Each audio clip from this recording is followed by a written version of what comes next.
Esse simples sofá esconde o segredo para uma nova profissão muito cobiçada esse ano. A partir de hoje, você poderá trabalhar de onde quiser. Vai começar podendo ganhar pelo menos R$ 1.000 logo no primeiro mês. E tudo isso com 2 horas por dia. Está nas suas mãos a oportunidade que você tanto buscava para trabalhar de casa e ganhar um bom dinheiro. Tem uma ideia, Cris, de um americano que ele dá aula na Singularity University.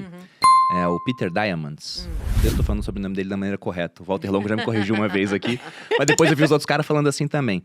Mas em todo caso, ele tem um conceito que ele chama de 6Ds, que eu vi que o Nubank aplicou, né? Talvez até sem saber, porque ele pegou isso do que acontece no mercado. Sim.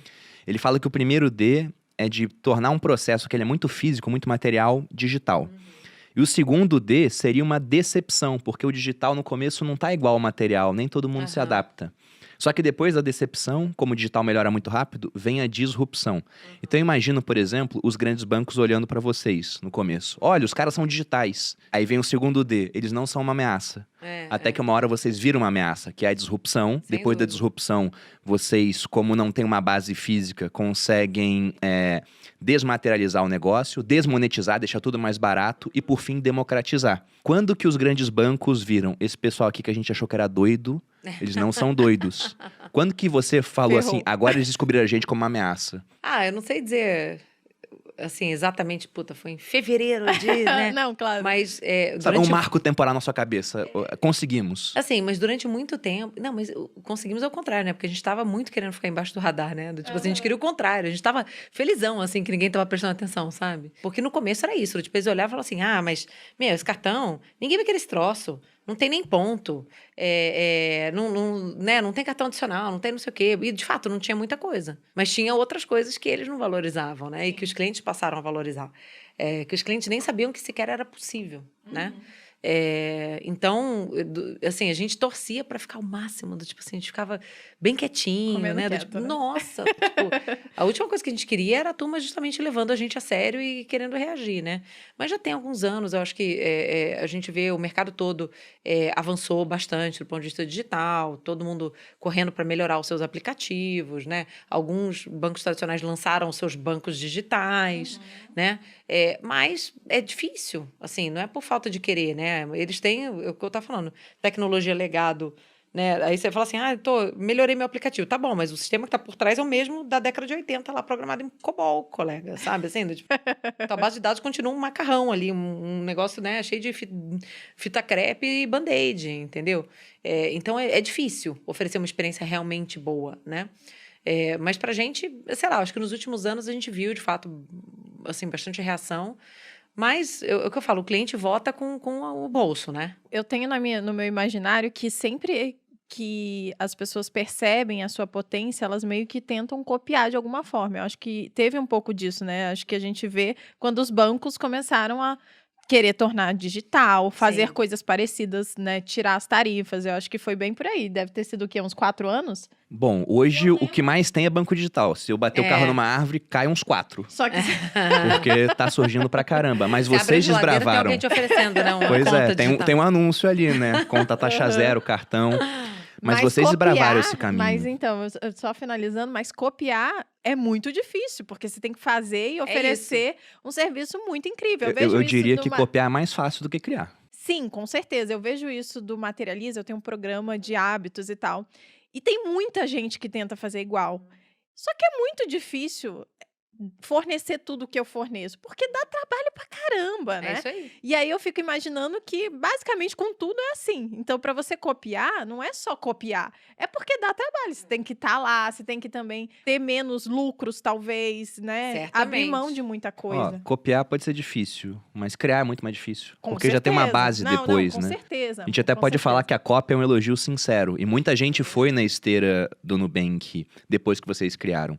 E tem um ditado americano que eles falam que os pioneiros, eles ficam com as flechas e quem vem depois nas diligências pega a terra, né?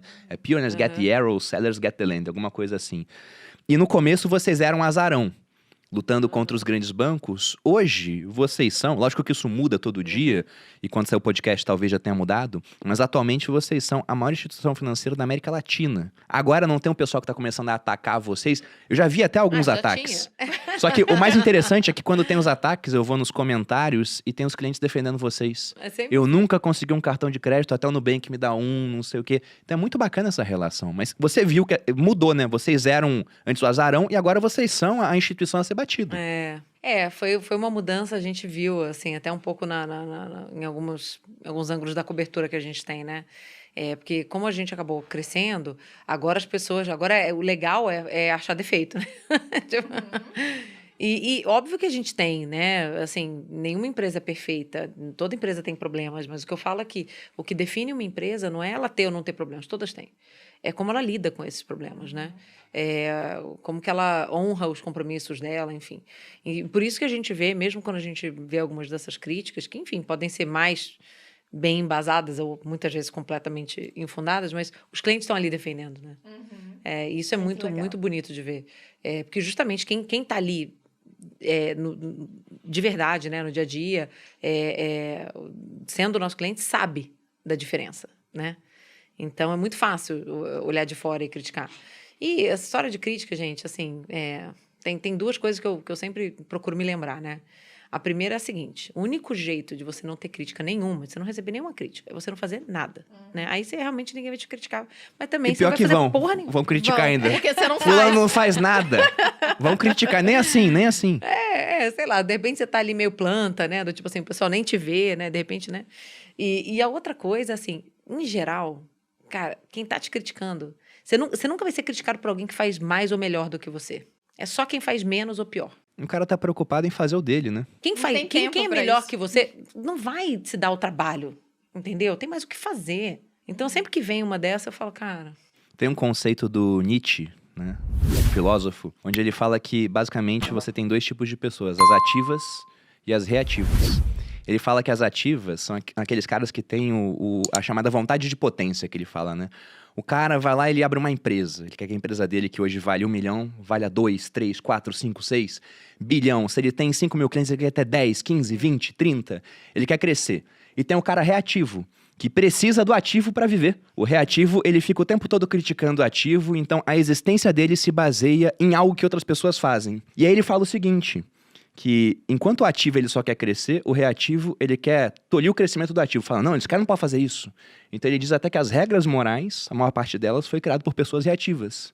E aí pegando palavras do professor Clóvis de Porque Barros, precisavam de regras, né? ele fala que a Pra sociedade, tolir as os regras morais É. foram criadas por um sindicato dos bundões, né? Porque os ativos querem só crescer, entendeu? Então quem fica tem mais o que criticando muito fazer. é esse cara que é o reativo, que não tem tanta coisa pra fazer assim, não tem tanta capacidade quanto a pessoa ativa.